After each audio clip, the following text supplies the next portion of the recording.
Olá, meu nome é Victor, eu sou músico, sou pesquisador e sou colaborador aqui no Museu da Música de Mariana.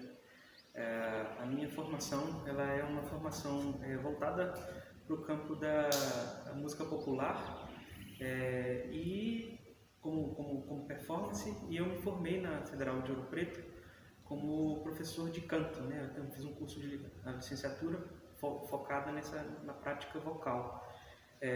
Tenho vários trabalhos relacionados a essa prática coral, né, assim, e estou trabalhando aqui no museu há 15 anos. Nesses 15 anos, eu venho desenvolvendo um levantamento muito focado no processo de mediação e difusão de fontes documentais musicais, né, assim. É um campo que é muito interessante, assim, sobretudo para entender o processo de construção dessa memória musical nossa, que tende a ser muito embranquecida, muito europeia, né, assim, e que passa bastante longe da nossa realidade, sobretudo no contexto da região mineradora central, que é onde a gente convive com uma prática musical que tem um trajeto que me parece ter sido sempre muito sincrético, né, assim.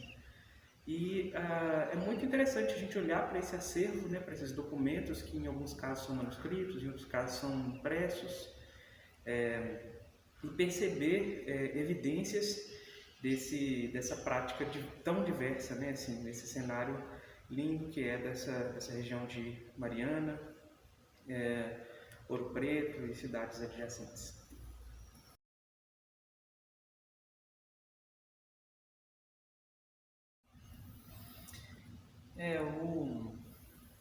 Uma das coisas que eu acho que são de grande colaboração para a nossa identidade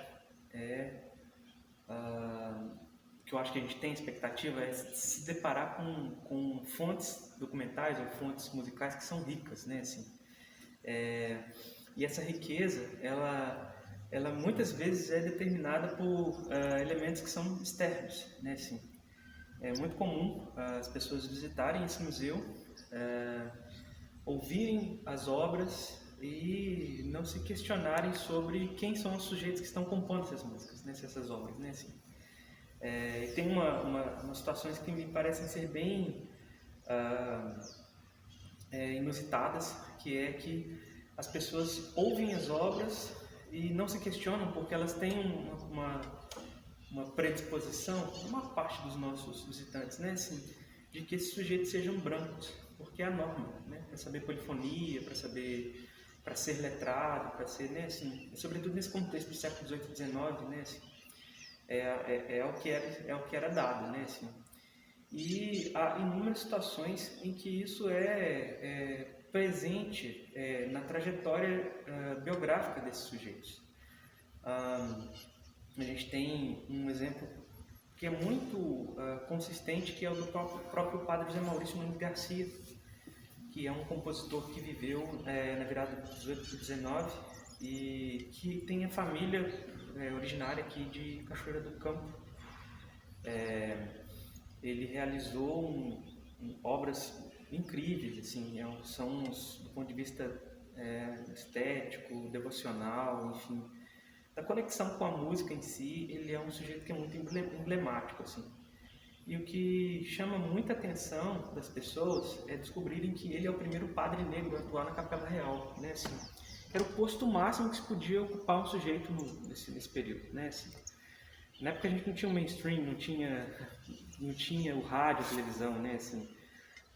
O contexto de realização musical ele era necessariamente acústico, necessariamente um tipo de execução que fosse presencial mesmo, né, assim. Que é algo que é totalmente subvertido em relação ao momento que a gente está vivendo agora, né? Num quase pós-pandemia, em que todas as nossas experiências se transferiram.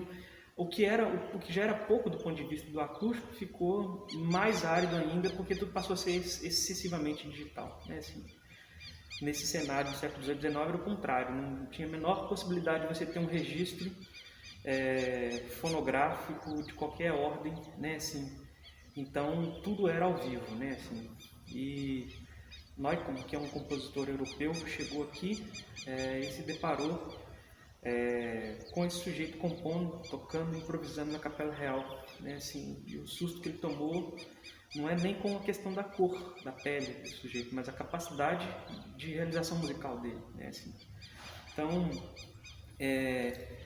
muita gente chega e fala assim, mas tem uma foto, né? Nesse período eu acho que ainda não existia essa condição de registro. E é muito importante a gente ter condições de acessar essas trajetórias desses sujeitos para saber que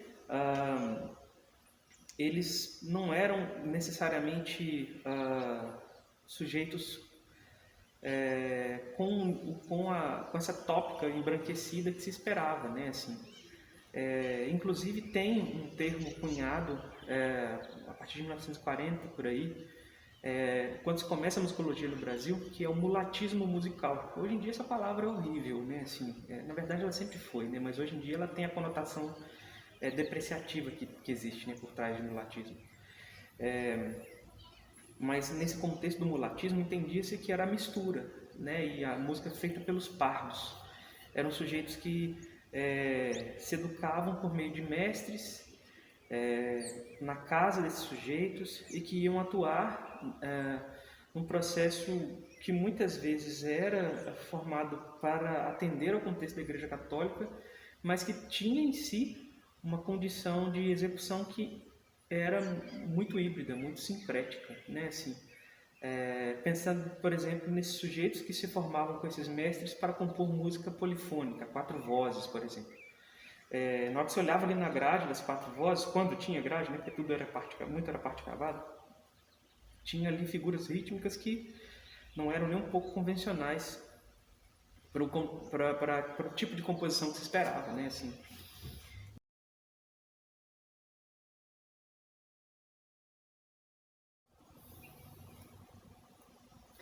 então, eles tinham uma condição de composição com os elementos que existiam aqui. E essa música traz esses elementos que são próprios desse cenário, né? Assim, de forma muito interessante, porque em 1940, quando se descobriram esses acertos, por exemplo, a expectativa é que essa música fosse barroca, que era música feita na Europa, enfim, né? Toda a escuta desse contexto é embranquecido, é branco, né? Tem uma lógica de branquitude, né, que impera na escuta musical, sobretudo da música escrita, né? E descontinuar isso sempre foi muito problemático, porque até então esperava-se que à medida que se desvelasse a origem e a prática as fontes para a criação dessas obras, perderia-se o valor desses sujeitos, né? Porque ia se deparar não com um método específico cunhado na Europa para realizar essas músicas, mas com todas as deficiências que existem no processo de absorção dessa música, e deficiência eu quero dizer pelas imperfeições. Por exemplo, a música é feita para violino, mas aqui não tinha violino, então eu ia tocar uma clarineta ou uma flauta, né? Assim, a música não podia ser feita por mulheres, mas há situações em que existe um registro ali que demonstra que a mulher cantou, né? Assim, e não estou falando da mulher não só saindo desse contexto da tônica que é a música negra, mas por ser também minoria, né? Assim, E é minoria nesse contexto da prática musical, porque nos 18 é impossível, né, uma mulher cantar dentro da igreja. E à medida que a gente vai adentrando esse acervo, a gente vai descobrindo que existem muitos elementos que deixam entrever essa vivência que era de sujeitos negros. Né?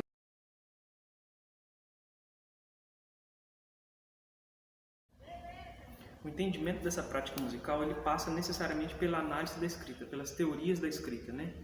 Teorias do escrita, né? Porque o que acontece? As evidências estão todas no papel, né? Isso falando do acervo do Museu da Música, né? Naturalmente. Há muitas pessoas que perguntam, mas vocês não tem nenhum registro histórico da música feita fora da igreja, da música que não era manuscrita? Não temos, né? O documento consegue registrar o que é efêmero, né? Que no caso é a música, né? E a eles interessa o que for funcional, né? Então são funções litúrgicas mesmo, é uma música muito exclusivamente apropriada pela liturgia, né? Assim, e o que a gente tem a ouvir e a entender é como esses sujeitos estavam presentes nesse cenário, né? Assim, como eles se faziam representados nesse cenário. E as teorias do escrito nos possibilitam, por exemplo, entender o nível de letramento desses sujeitos, né? Se eles conseguiam ler, a gente tem uma escala, né, de letramento. O sujeito sabia ler música, sabia escrever música, se ele era um intérprete ou se ele era só um copista, né, que fazia a cópia daquele material para entregar para outro músico. É possível fazer uma cópia muito bonita, né, da partitura sem saber ler uma nota, né, cantar uma nota, né, assim, então tem todos esses meandros, né, assim, inclusive a música escrita por ter esse contexto aí que é muito mais uma habilidade, né, que inclusive muitos escravizados tinham, né, assim, passou a ser um produto. Então existiram sujeitos que copiavam a música simplesmente para vender, né, era um mercado, né? O sujeito ia lá no Rio ouvir uma música, fazia uma cópia, trazia e vendia para outro sujeito que era aqui de Barão de Cocais, de Mariana, de Ouro Preto, né, assim, então esse cenário ele evidencia uma lógica de realização musical que não tinha como não ser feito pelos sujeitos negros da época, por causa do índice da população e por causa que, de fato, houve muitas tecnologias, muitas práticas sociais que quem detinham eram exatamente os africanos e os sujeitos que estavam aqui, né, absorvendo essa cultura.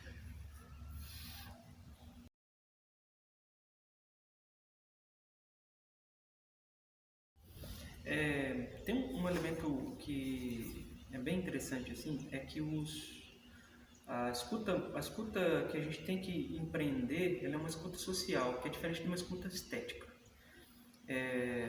A gente sobrepõe as duas em várias situações, mas a gente chama, sobretudo nós somos músicos, chamamos pouco atenção para esse contexto de uma escuta social. A escuta social, ela também é uma escuta político-geográfica, porque a gente consegue entender como as obras estão acontecendo nos espaços, né? Assim, o cenário de desenvolvimento social e urbano dessa prática musical, ela começa efetivamente com esses sujeitos que estão atuando nos coros, né? Coro com CH, né? Das igrejas, cantando polifonia, 4 vozes, com um nível de letramento e de execução muito elaborado, né? Assim, e que tem funções litúrgicas de acordo com a época do ano, né? Então tem ali uma festa de um santo, de uma invocação, aquele vai ter uma música específica para aquele cenário e o sujeito vai criar uma música polifônica que vai ser escrita. Aquilo vai se disseminar e vai contemplar toda essa região. O que acontece, que me parece ser muito interessante, é que essa prática musical ela vai se diversificando. Quando chega da virada dos séculos, sobretudo depois da chegada da família real, 1808 até 1822, a gente tem um cenário de utilização de outras funções para essas práticas musicais que são muito elaboradas.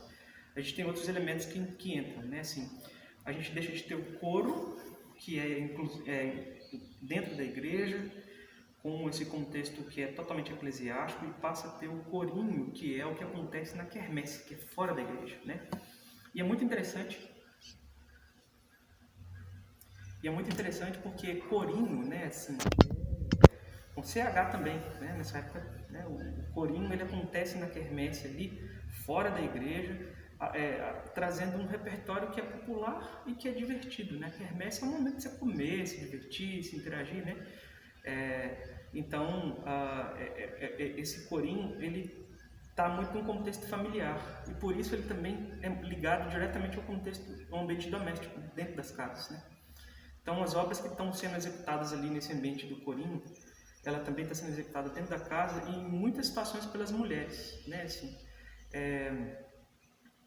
essa escuta também possibilita a gente entender que chega um ponto em que esse corinho e essa música urbana, ela precisa ser consolidada do ponto de vista do desenvolvimento urbano. E aí entra uma outra palavra que é o coreto.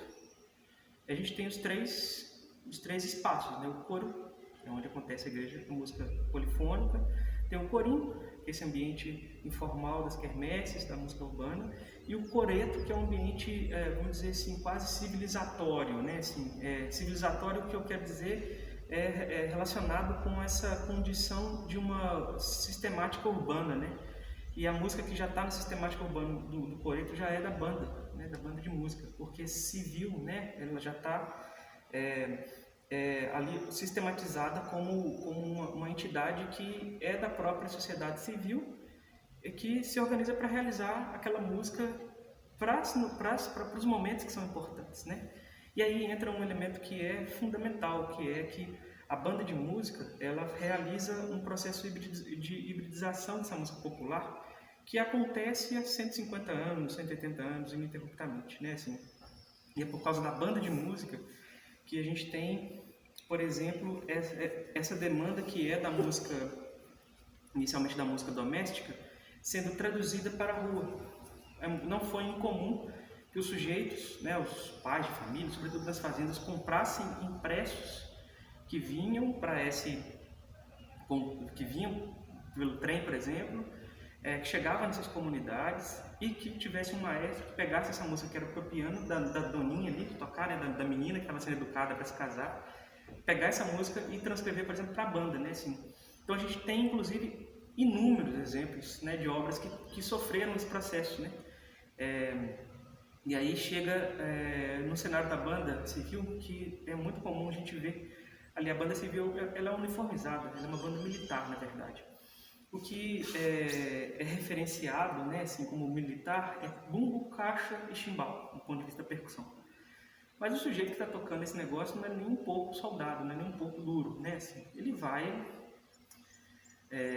quebrar esses padrões que são, né, em muitos casos, muito certinhos, né? Assim, com uma métrica muito definida, né? Assim, eles vão colocar toda a malemolência, sobretudo desejável, para as músicas que são de dança, né? Assim, então a banda de música faz esse processo de hibridizar. A polka faz esse processo de hibridizar, a valsa, né? Assim, corre nesse entremeio do que é música urbana e o que é música doméstica, os processos que são muito libidinosos, porque tem muita dança. Então o machixe, por exemplo, não era desejável que fosse feito pela moça, né? Assim, então ele vira um tango, né? O sujeito fala, fantasma, não é a mesma coisa. Tango é certinho, é bonitinho, é organizado, né? A moça pode tocar que não é problemático, né? E a gente entra em todo um contexto, por exemplo, que a Chiquinha Gonzaga realizou, né? De pegar esse machixe e adaptar ele para um cenário que é totalmente doméstico, para a mulher fazer sem parecer que fosse lascivo, né? Assim.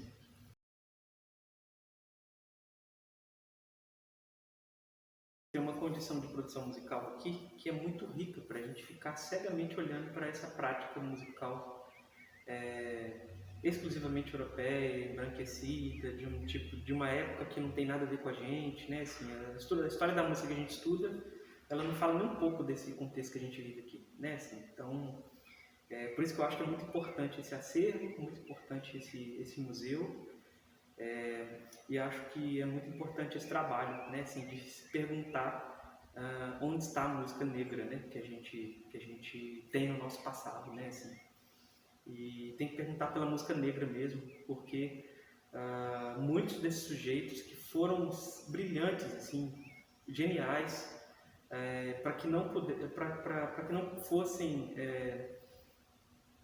apagados, eles foram embranquecidos, né? Assim, esse processo aconteceu com Machado de Assis, acho que na literatura, e há evidências que tem acontecido também com o padre José Maurício Nunes Garcia, por exemplo, né? Assim, e outros muitos compositores, né?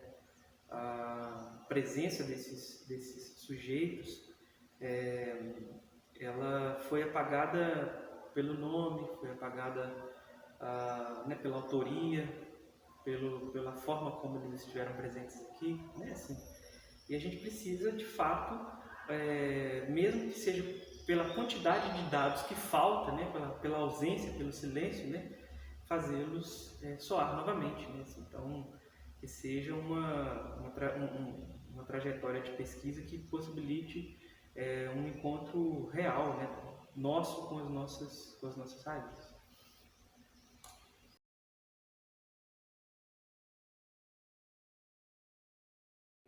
Nesse outro cenário aqui, já são as cópias desse material que era polifônico, onde o sujeito que era provavelmente negro realizava as cópias e adaptações dessas obras e colocava sua marca de uma sonoridade que possivelmente tinha muitas influências, dentre elas na música africana. Assim. Então, esses documentos eles são muito preciosos para a gente conseguir fazer esse tipo de análise, fazer esse tipo de decomposição e entender como que essa música estava funcionando ali nesse cenário. A gente está falando só do ambiente da Catedral da Sé. A Mariana, né, por ser arquidiocese, já tinha mais de 100 localidades, mais de 100 paróquias, todas com seus respectivos grupos, corais e orquestras interpretando essa música polifônica feita, né, assim, por esses sujeitos que atuavam na tradução. A gente pode dizer que era uma espécie de tradução desse material da música gregoriana para um cenário local. Então, esses são os documentos que nós temos aqui no acervo relacionados a esse cenário da música polifônica, nesse ambiente litúrgico, eclesiástico, mas que explode e que atinge toda a sociedade, porque o sujeito que ia lá ouvir saía da igreja depois com essa música na cabeça e criava suas próprias referências. Esses sujeitos era muito comum que tivesse atuação híbrida. Eu, inclusive, realizei a pesquisa de um sujeito que chama-se Leôncio Francisco das Chagas, que esse não era negro, né? Esse já tinha foto na época, ele nasce em 1838, mas que tinha essa tripla atuação. Ele era ao mesmo tempo que mestre de capela, regente de banda e professor, né? Assim, então, foi muito comum essa atuação muito híbrida, muito ampla, né? Assim, e é possível ver graças a esses documentos.